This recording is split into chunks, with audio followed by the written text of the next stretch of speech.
Vous y êtes? Ok, donc c'est les deux dernières sections pour aujourd'hui. On va maintenant considérer, dans le cadre de la valeur temps de l'argent, les bénéfices que peuvent nous apporter le tableur, le tableur Excel principalement, mais il y a d'autres tableurs qui sont tout à fait similaires et qui sont tout aussi utiles. Je vais aller assez rapidement sur cette section pour passer un peu plus de temps sur la dernière section où on va procéder à quelques exercices. Alors, vous avez différentes formules Excel qui permettent de calculer la valeur actuelle, y compris même la vanne. Je l'ai montré précédemment, il me semble. Mais les fonctions Excel, elles permettent également de déterminer le taux, le nombre de périodes, la valeur future, en tout cas de résoudre plein de problèmes financiers liés aux séquences de flux. Alors ici, j'ai essayé de résumer les différentes fonctions Excel dans le tableau et puis sous forme d'équations pour que vous voyez les liens qu'il peut y avoir entre ces différentes fonctions. Alors, on ne va pas utiliser forcément Excel ici. Entraînez-vous à le faire. Au fond, cette première section, elle va vraiment influencer la suivante dans la mesure où l'idée, c'est de bien comprendre que jusqu'à présent, on a calculé la valeur actuelle, éventuellement la valeur future d'une séquence de flux. Mais les problèmes en pratique sont beaucoup plus divers.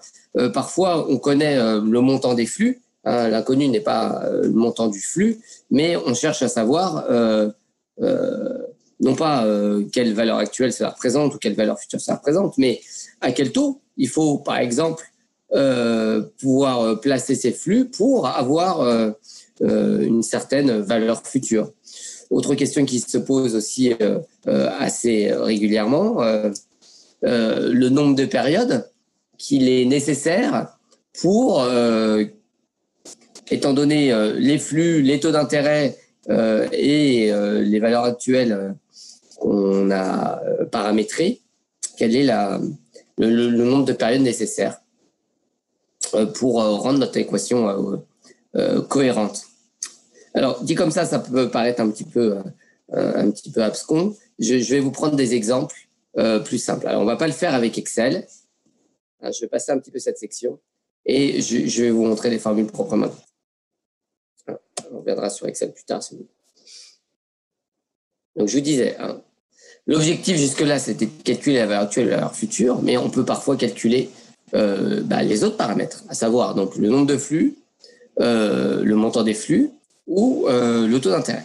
Et pour prendre des exemples plus précis, prenons un cas très, très standard. Vous devez contracter un prêt.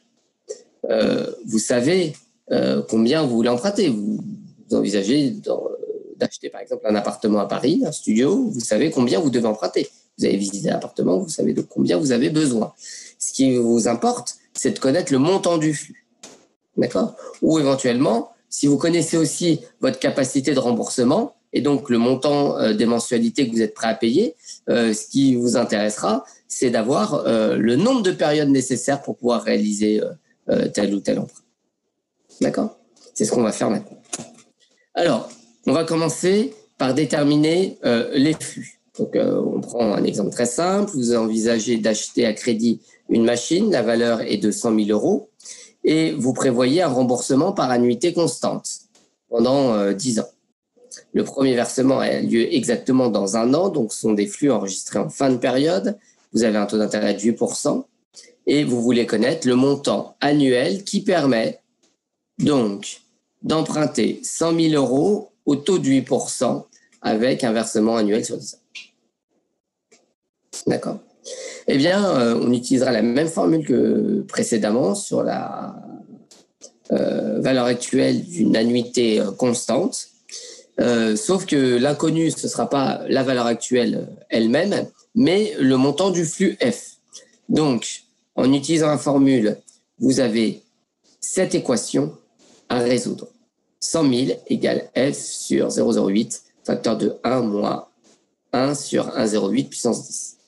Et donc, vous pouvez déterminer F Alors ici, je vous fais gré de la résolution algébrique, elle n'est pas très compliquée, hein, vous faites passer ces éléments-là de l'autre côté, et vous obtenez que F est égal à 14 903 €. D'accord? Donc à partir de la formule des annuités constantes, vous pouvez déterminer bien en fait n'importe quel paramètre du moment que vous connaissez les autres paramètres, bien sûr. Hein. Je récapitule. Vous avez la valeur actuelle, le montant du flux, le nombre de périodes et le taux d'intérêt. Mais vous n'avez qu'une seule équation ici. Donc vous avez la possibilité de résoudre chacun des paramètres si vous connaissez les trois autres. Donc vous pouvez calculer la valeur actuelle à partir des flux, du nombre de périodes et du taux d'intérêt, mais vous pouvez aussi calculer le taux d'intérêt à partir du moment où vous connaissez la valeur actuelle, le montant du flux et le nombre des périodes. Vous pouvez également calculer la valeur du flux, c'est ce qu'on fait ici dans cette diapo, en connaissant le taux d'intérêt, le nombre de périodes et la valeur actuelle. Donc tout ça peut bien sûr conduire à bien, un grand nombre d'exercices, de problématiques différentes.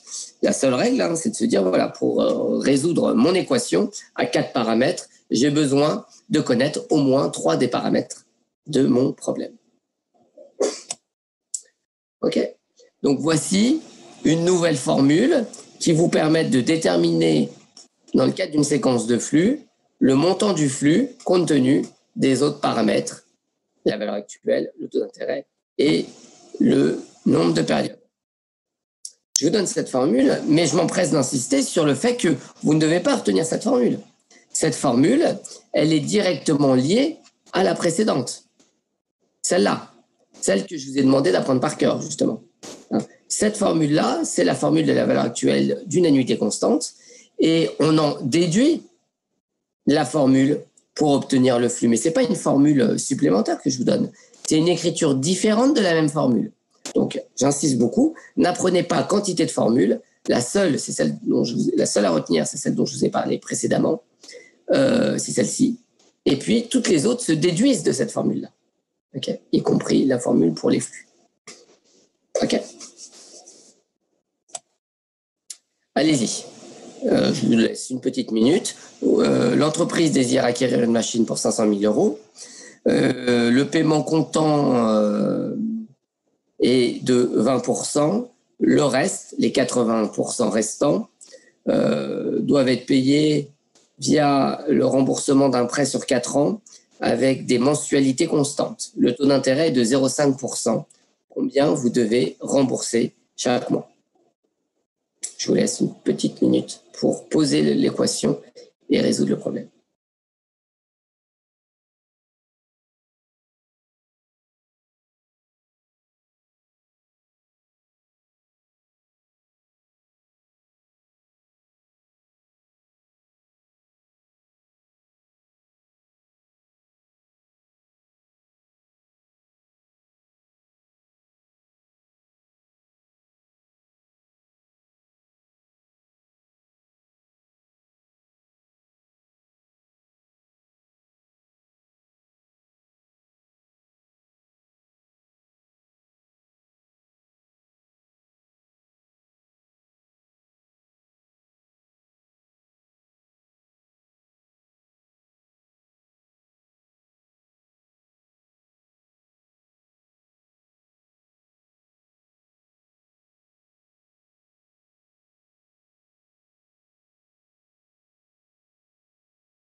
On y va.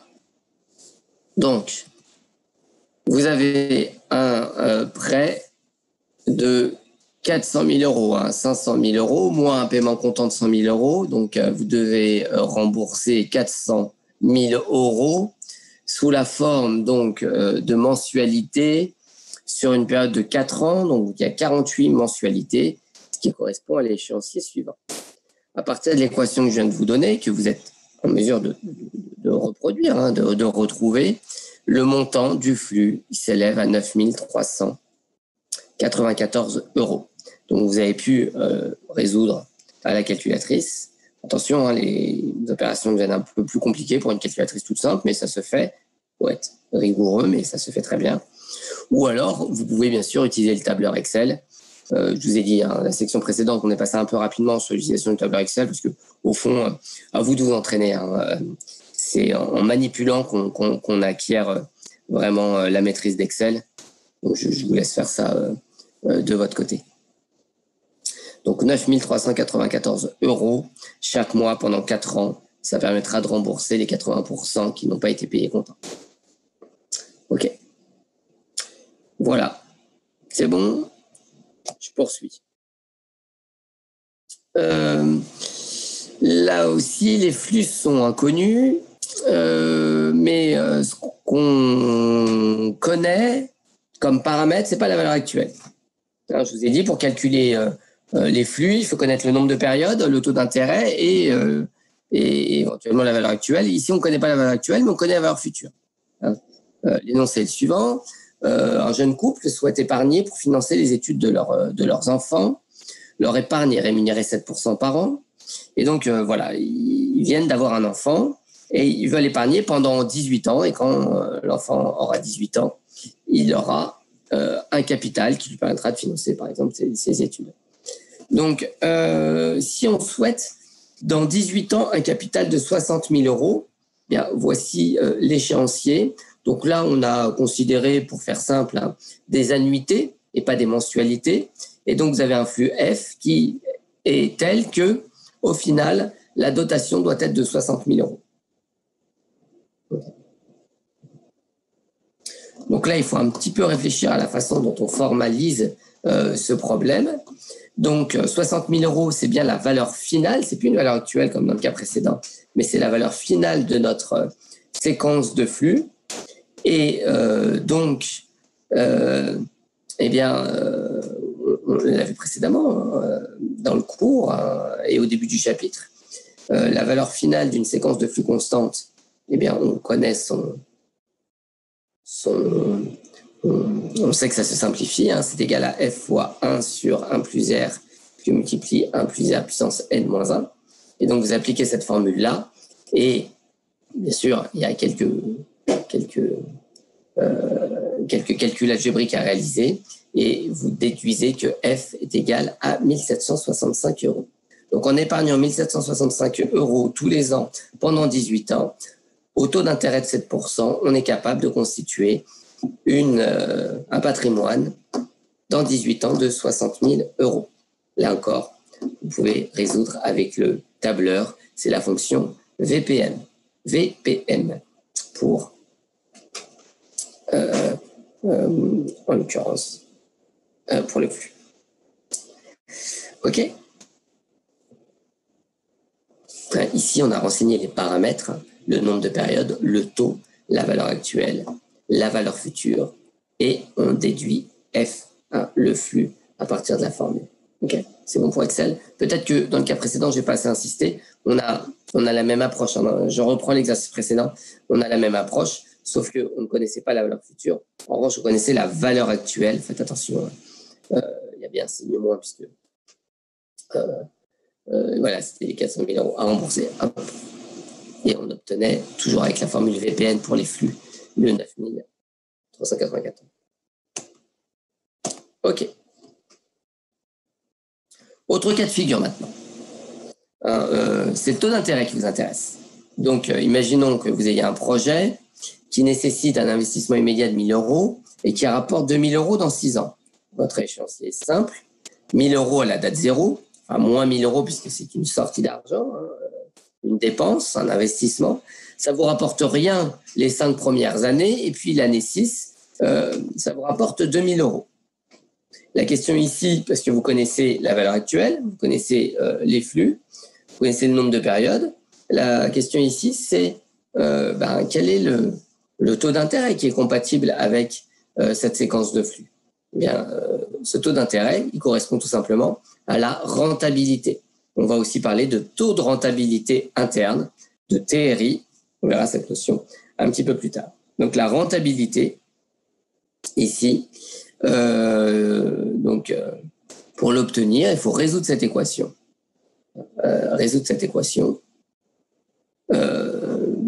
Ce projet a, par définition, on pose ici l'équation, a une vanne nulle. On va pouvoir déterminer petit r. Je ne parle pas de la valeur actuelle ici, mais bien de la vanne. Donc, son prix va être égal à sa valeur actuelle. C'est pour ça que la vanne est nulle. Donc, soit vous l'exprimez ainsi, soit vous exprimez aussi... ça fonctionne exactement de la même manière. 1000 égale 2000 sur 1 plus r puissance 6. 1000 étant la valeur actuelle et 2000 sur 1 plus r puissance 6, la valeur actuelle de mon flux final. Vous résolvez, ça se résout assez simplement. Vous faites passer le 1000 de l'autre côté. Vous linéarisez, si je puis dire, et vous prenez une puissance 1 sixième. Vous obtenez un taux d'intérêt de 12,25%. 12,25%, ce n'est pas la rentabilité totale. La rentabilité totale de ce projet est de combien? Je vous écoute. Quelle est la rentabilité totale? Le taux de rentabilité du projet? Je vous laisse me répondre par le chat. Quelle est la rentabilité totale du projet sur 6 ans?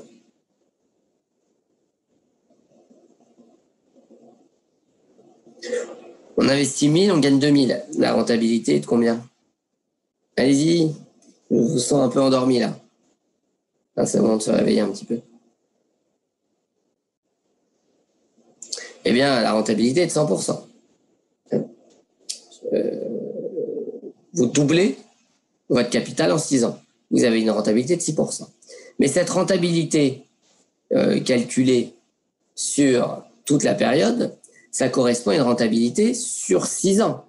Moi, ce qui m'intéresse, c'est le taux d'intérêt. Et le taux d'intérêt, il s'exprime en base annuelle. Ça, c'est une règle sur laquelle je vais beaucoup insister par la suite, mais d'emblée, retenez bien cette idée. Le taux d'intérêt, on l'exprime en base annuelle tout simplement pour pouvoir comparer les taux entre eux. Donc, une rentabilité de 100% sur 6 ans, c'est équivalent à une rentabilité, cette fois-ci annuelle, de 12,25% par an.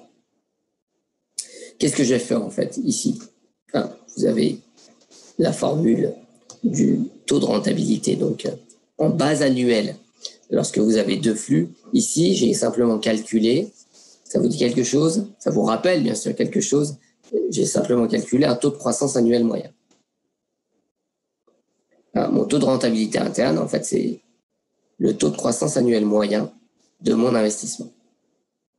Et vous savez, vous faites ça en première année à l'université, ou ailleurs d'ailleurs, mais c'est dans des cours de base en statistique, ces calculs de taux de croissance annuel moyen, c'est ce qu'on utilise au fond. Ici, ça revient à la même idée. Donc bien distinguer, je répète, la rentabilité sur toute la période et le taux qui est en base annuelle.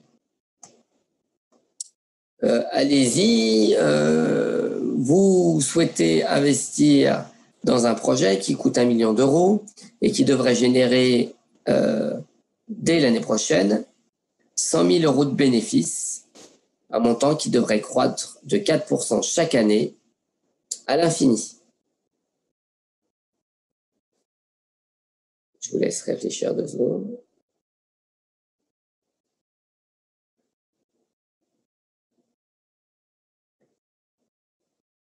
Donc là, vous êtes dans le cas d'une rente perpétuelle. Une rente perpétuelle qui est croissante. Un investissement de 1 million d'euros qui rapporte 100 000 euros la première année et puis un montant qui croît de 4% par an.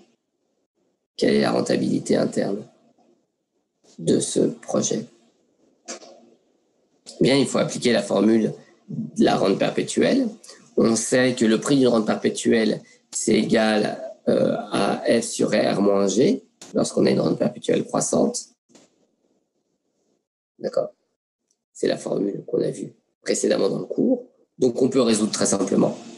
On connaît le taux de croissance, il est de 4% par an. On connaît le prix de cette valeur actuelle. Il a fallu investir 1 million d'euros. Et enfin, on connaît le bénéfice la première année, le flux plutôt, la première année qui est de 100 000 euros. Donc, on obtient cette équation que l'on résout très simplement et on obtient un TRI de 14%.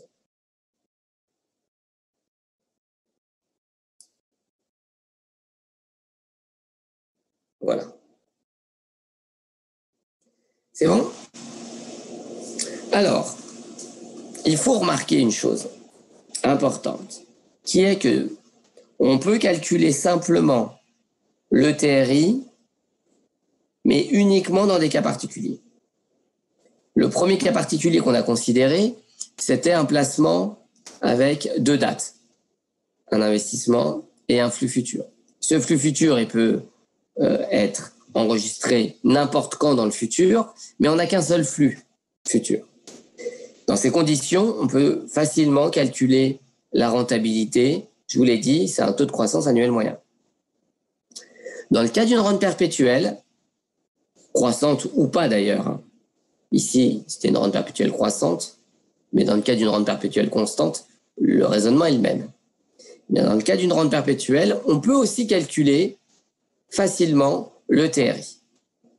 Mais dans tous les autres cas, c'est beaucoup plus compliqué.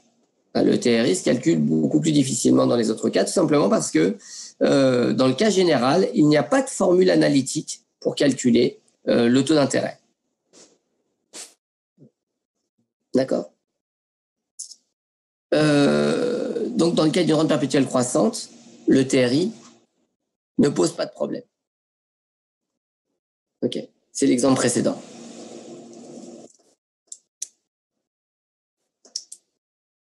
En revanche, si je prends maintenant un autre exemple, un exemple assez simple, où vous avez un investissement de 40 000 euros. Attendez, puisque les signes ne coïncident pas. Non, vous avez un flux de 40 000 euros, donc vous recevez 40 000 euros, mais c'est pas grave, c'est symétrique. En contrepartie, vous avez des remboursements de 15 000 euros par an, chaque année pendant 4 ans. Ok. Vous recevez 40 000 euros et vous payez 15 000 euros par an chaque année pendant 4 ans. Vous avez, bien sûr, cette formule qui lie la valeur actuelle, les flux, le taux d'intérêt et le nombre de périodes. C'est la même formule que celle qu'on utilise depuis le début, depuis tout à l'heure. Ça ne pose pas de difficulté particulière. Mais numériquement, on est incapable de déterminer R. Il n'y a pas de solution numérique à cette équation. Vous ne pouvez pas résoudre. Enfin, excusez-moi, non, je me reprends. Il y a une solution numérique approximative. Il n'y a pas de solution algébrique. Excusez-moi pour le lapsus. Il n'y a pas de solution algébrique pour pour petit r. Vous ne pouvez pas résoudre et obtenir petit r. Et donc, c'est la raison pour laquelle, encore une fois, je m'excuse pour le lapsus, c'est la raison pour laquelle il va falloir résoudre de manière numérique, c'est-à-dire via le calcul. Alors, comment on va faire? Eh bien, tout simplement en tâtonnant. La procédure est simple. Vous prenez une valeur de taux d'intérêt, vous l'appliquez à cette formule et vous faites en sorte de vous rapprocher le plus possible de 40 000 euros. Et lorsque vous allez vous approcher voilà, de manière satisfaisante de 40 000 euros, eh bien, vous aurez déterminé R. Donc, il faut tâtonner. Alors, il y a des méthodes de tâtonnement qui sont plus efficaces que d'autres, notamment en essayant d'encadrer la bonne valeur du taux d'intérêt. Je vais vous donner un exemple ici. Donc, on va prendre un taux de 10% pour commencer. Donc, on applique ce taux de 10% à notre équation et on obtient 47 000 euros. Donc, on n'est pas à 40 000 euros, on est plus élevé. Ça signifie qu'on a retenu un taux trop faible, puisque vous l'avez bien vu, ou alors si vous ne l'avez pas noté, je vous le fais remarquer ici. Le taux d'intérêt figure au dénominateur de notre fraction, ce qui veut dire qu'il y a une relation inverse entre la valeur actuelle et le taux d'intérêt. On l'a bien sûr dit, donc là d'un point de vue mathématique, mais quelque chose que je pense, en tout cas j'espère que vous aviez bien noté. Donc, si j'obtiens une valeur actuelle supérieure à 40 000 euros, c'est que j'ai choisi un taux d'intérêt trop faible. Donc, je vais prendre une autre valeur du taux d'intérêt, je vais prendre 20%. 20%, je calcule la valeur actuelle pour ce taux d'intérêt donné que je cherche à bien identifier. Et cette fois-ci, j'obtiens un résultat qui est inférieur à 40 000 euros. C'est dans ce cas-là que je suis allé trop haut, j'ai choisi un taux d'intérêt trop élevé. Et bien, de proche en proche, j'ai essayé de me rapprocher le plus possible de 40 000 euros. Donc, je vais prendre 15%.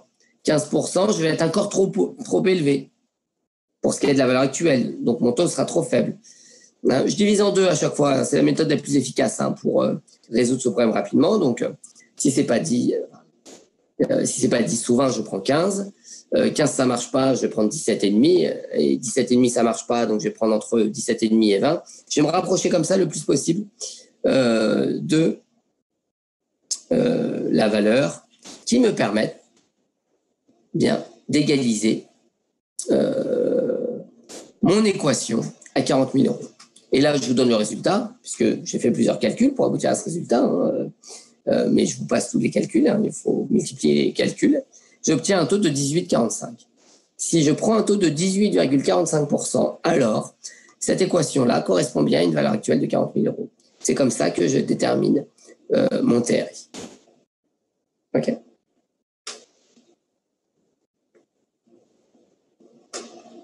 C'est OK pour tout le monde? Je vous disais, le processus de tâtonnement,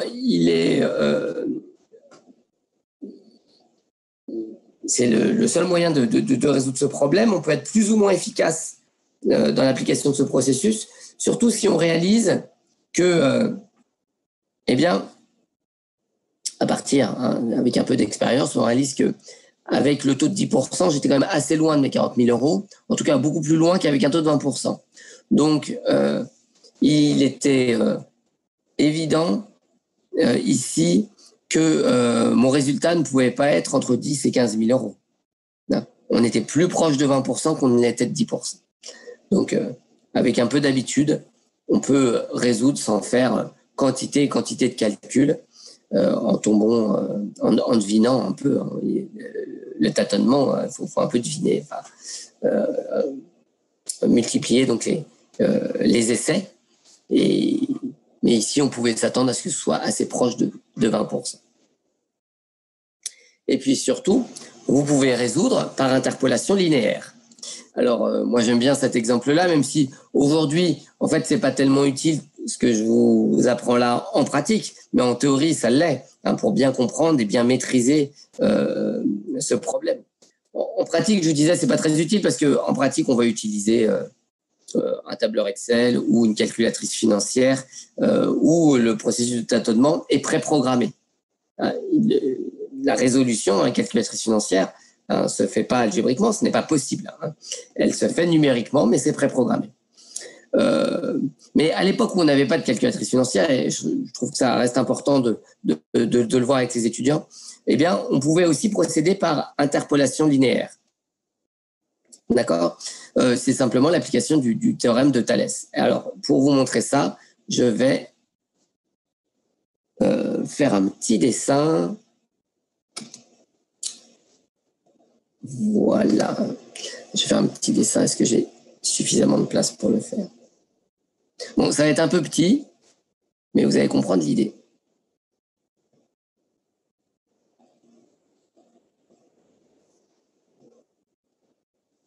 Donc, en abscisse, j'ai mon taux d'intérêt.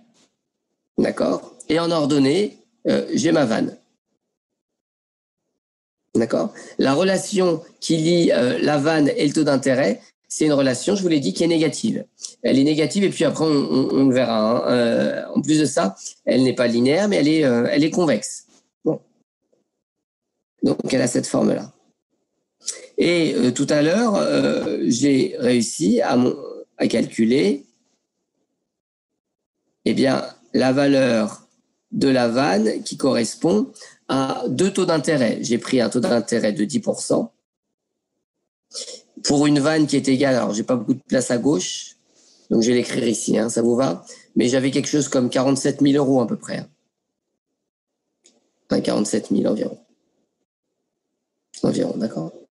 Et puis, pour une vanne de 20%, j'avais un chiffre qui était moindre, hein. J'avais quelque chose comme 38 000. Environ 38 000. D'accord? Qu'est-ce que je cherche? Ben moi, je cherche la valeur telle que, sur ma courbe, hein, telle que, alors, hop là, bon, ça c'est moche. La valeur telle que on ait une vanne exactement le plus proche possible de 40 000. Hein. Donc, je cherche une inconnue. Je vais le noter X si vous voulez, hein, ou R, hein, comme vous voulez. Hein. OK, vous voyez l'idée? Je veux pour une valeur de Y égale à 40 000, la valeur des X qui correspond. Eh bien, je vais procéder par interpolation linéaire. Donc, je vais faire l'hypothèse. Attendez, mon stylet, un souci. Je vais faire l'hypothèse que nous... Ah, excusez-moi. Je fais l'hypothèse que ça suit une relation linéaire, donc une droite. Alors, je vais me tromper. Hein. Je vais me tromper puisque j'approxime une courbe, en l'occurrence convexe, par une droite. Donc, attention, je vais surestimer... Mince, alors, je ne sais pas pourquoi ça fait tout le temps ça. Je vais surestimer, parce que pour 40 000 euros, je vais avoir cette valeur que je vais appeler, j'écris là, hop là, que je vais appeler X'. X' est assez proche de X. Hein, à ceci près que j'ai bien une petite erreur qui est liée à mon approximation. Je sais que je surestime le résultat puisque j'ai une courbe convexe et que je l'approxime par une droite et que ma droite, bah, nécessairement, elle va être un peu plus haut que ma courbe. OK? C'est bon? Vous suivez? Alors, si maintenant, je représente ça, je vais refaire le dessin, mais je vais zoomer un petit peu parce que là, j'ai l'impression qu'on voit plus grand-chose. Je vais zoomer. Et bien, qu'est-ce que j'ai? Donc, j'avais mes deux valeurs, hein, 47 à peu près, hein, 38, 40.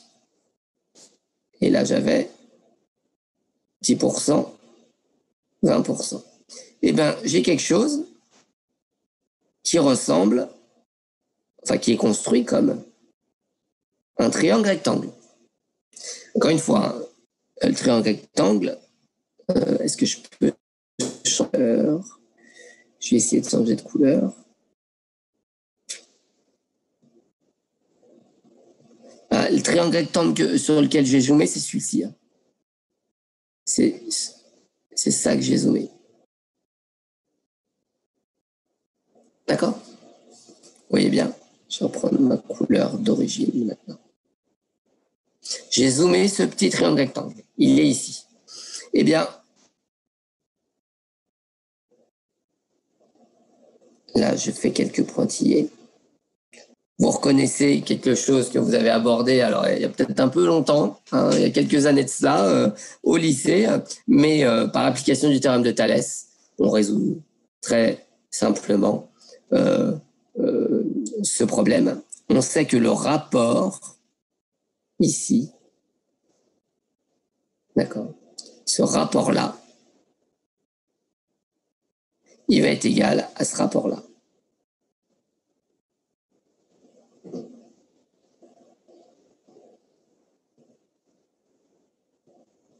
C'est une simple application, hein, du fameux théorème de Thalès. Pourquoi j'aime bien cet exemple? C'est parce que souvent, les étudiants, mes propres enfants me disent mais ça sert à rien, ce qu'on voit en maths, le théorème de Thalès, ça sert à rien. Bien sûr que ça sert. Hein. Ça sert alors en finance, ça sert pas qu'en finance, ça sert dans plein de domaines. Mais ce type d'approximation linéaire, c'est une application directe donc, de ce fameux théorème. Donc, qui est très utile. Et l'équation, hein, les deux équations que vous voyez donc sur les diapositives, ces deux équations, c'est juste la représentation algébrique de ce petit graphique-là. Donc, j'ai un rapport de proportion. Mes deux rapports doivent être égaux. Hein, c'est ce que j'ai écrit ici. Alors, ici, j'ai la vanne. Ici, j'ai le taux d'intérêt. Donc, le rapport entre, vous voyez, hein, R1 moins R2, c'est cette distance. R1 moins TRI, c'est cette distance. Et puis là, attention, petit détail par rapport au graphique. Ici, je n'ai pas exprimé la vanne. Hein. Je suis désolé, j'ai exprimé la valeur actuelle. Il faut que je raye. C'est la valeur actuelle que j'ai exprimée ici. Là, pour exprimer la vanne, il faut que j'enlève 40 000 euros.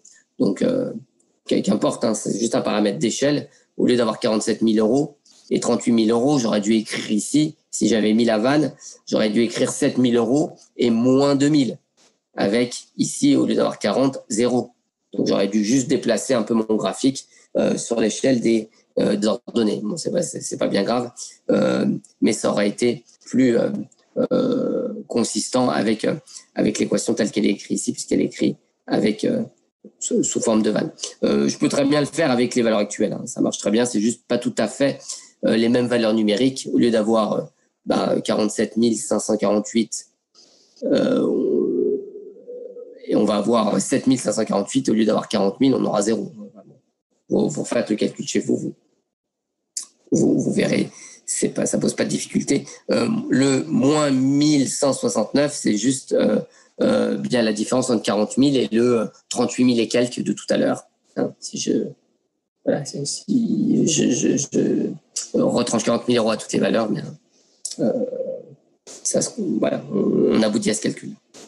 Et puis, comme je vous le disais, ce calcul-là, cette approximation linéaire, elle nous permet de déterminer donc ce paramètre, cette variable petit x, prime.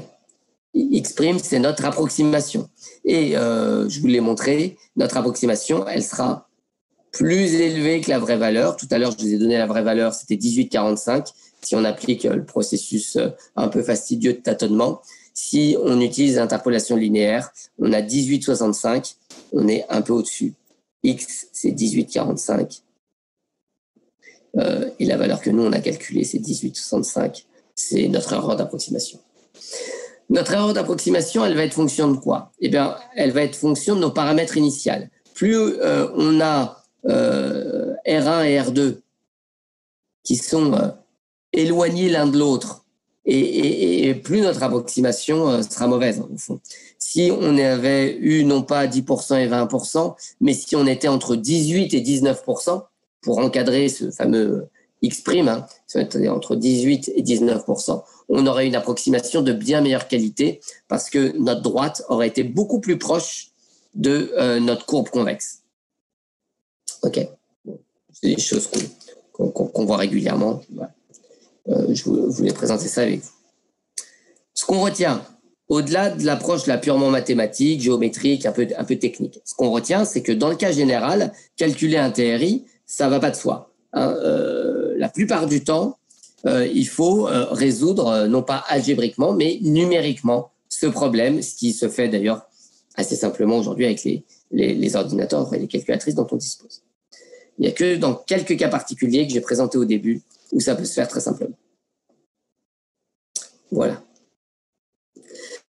Alors, je vous laisse cet exemple-là. Je vous demande de calculer l'annuité, mais on n'a pas tellement de temps. Je vous laisse le faire. Hein. C'est un simple calcul de TRI que vous devez résoudre, soit en utilisant Excel, soit en tâtonnant. Je vous laisse vous entraîner chez vous. Je n'ai pas le temps. J'ai déjà un petit peu dépassé. Je vous demande encore 5 minutes d'attention. Il me reste une dernière section, enfin une dernière sous-section à aborder. Ça va être très court. On a vu quoi jusqu'à présent? On a vu comment on calculait les valeurs actuelles, les valeurs futures, les flux, les taux. Eh bien, il nous reste un dernier cas, c'est lorsque le nombre de périodes est inconnu. Donc, on veut déterminer un nombre de périodes, bien sûr, connaissant tous les autres paramètres. Donc, un petit exemple qui sera très simple. On place 10 000 € sur un compte rémunéré à 10%. Combien de temps avant que notre patrimoine ait doublé? Combien de temps pour faire doubler son patrimoine à un taux de 10%? Alors, doubler son patrimoine, ça signifie que la valeur future, ça va être égal à 10 000 fois 1 plus R puissance n. Et on connaît cette valeur future, c'est 20 000. Donc, le rapport entre la valeur future et la valeur présente, il est de 2. 2, c'est 1 plus R puissance n. Bien, pour résoudre, on sait le faire algébriquement. Là, pour le coup, il n'y a pas de difficulté particulière. Il faut juste avoir quelques petites notions en maths, hein, mais vraiment rien de bien méchant. On utilise la log linéarisation pour calculer n. Je vous rappelle 2 formules de base pour ceux qui les ont oubliées. Je vais les écrire ici rapidement. Vous savez que... oui. Alors, la formule, c'est ln de a puissance b qui est égal à b fois logarithme de a. Voilà, voilà la formule dont on a besoin ici pour résoudre ce problème. Donc, on utilise le log. Il y a une autre formule, en fait, qui est nécessaire. Hein. Si log de a égale log de b, bien, ça implique que a égale b. Hein. D'accord? Donc, voilà, avec ces 2 formules-là, vous passez de cette équation à celle-ci, très simplement. Et une fois que vous avez cette équation, bien sûr, il suffit de résoudre pour obtenir n. N, c'est donc ln de VF sur VA divisé par ln de 1 plus R. En l'occurrence, dans notre exemple, 7 ans. Il faut 7 ans pour doubler son capital. Au taux de 10%. Au taux de 10%. Ça dépend bien sûr du taux. Hein, plus le taux est important et plus on double rapidement. Encore un exercice pour vous entraîner, mais comme on a un peu dépassé sur le timing, je vous laisse le faire chez vous. Et puis, un dernier point, là aussi, j'aurai pas tellement le temps. Je vous ai dit tout à l'heure que la résolution des annuités et des rentes perpétuelles, on l'a faite en utilisant un argument purement financier par simple application de la loi du prix unique. Mais vous pouvez également utiliser un raisonnement mathématique qui fait appel donc aux suites géométriques et surtout à la somme d'une suite géométrique. Vous avez bien dû vous rendre compte que la progression du facteur d'actualisation, elle suit une suite géométrique. On a 1 plus R puissance n plus 1 puissance n plus 2. On est typiquement dans le cas d'une suite géométrique. Si vous faites la somme des n premiers termes d'une suite géométrique, la somme des m premiers termes d'une suite géométrique s'écrit ainsi. Vous pouvez mettre le premier terme en facteur, donc en l'occurrence, si je fais référence à ce qu'on a vu dans le cas présent U1, c'est le flux, la première période. Hein, et puis ici, vous avez les facteurs d'actualisation. D'accord. Une petite... alors là, il faut que je rectifie un tout petit peu, mais vous pouvez... je vais malheureusement pas le temps de le faire ici, mais si vous multipliez cette somme par Q-1, Q étant la raison, eh bien, vous pouvez simplifier un petit peu et obtenir ce résultat-là qui est le même résultat que celui qu'on a obtenu précédemment dans le cas d'une annuité constante, à savoir vous avez F facteur de 1 moins donc 1 plus R puissance n divisé par 1 moins 1 sur 1 plus R. Voilà. Bon, je suis allé assez vite. Entraînez-vous si vous voulez à utiliser cette approche par les suites géométriques, mais là pour le coup, elle est pas indispensable du tout. Ok. Je m'arrête là. J'espère que c'était clair. Alors j'ai fini un peu rapidement là sur l'annexe, mais bon, c'est pas bien important si c'était en annexe. De toute façon, c'est que c'était pas l'essentiel. Je vous remercie. J'espère que ça a été assez clair pour vous. N'hésitez pas, vous pouvez m'envoyer vos questions par email. Sinon, je vous dis donc à la semaine prochaine. Voilà, merci à vous.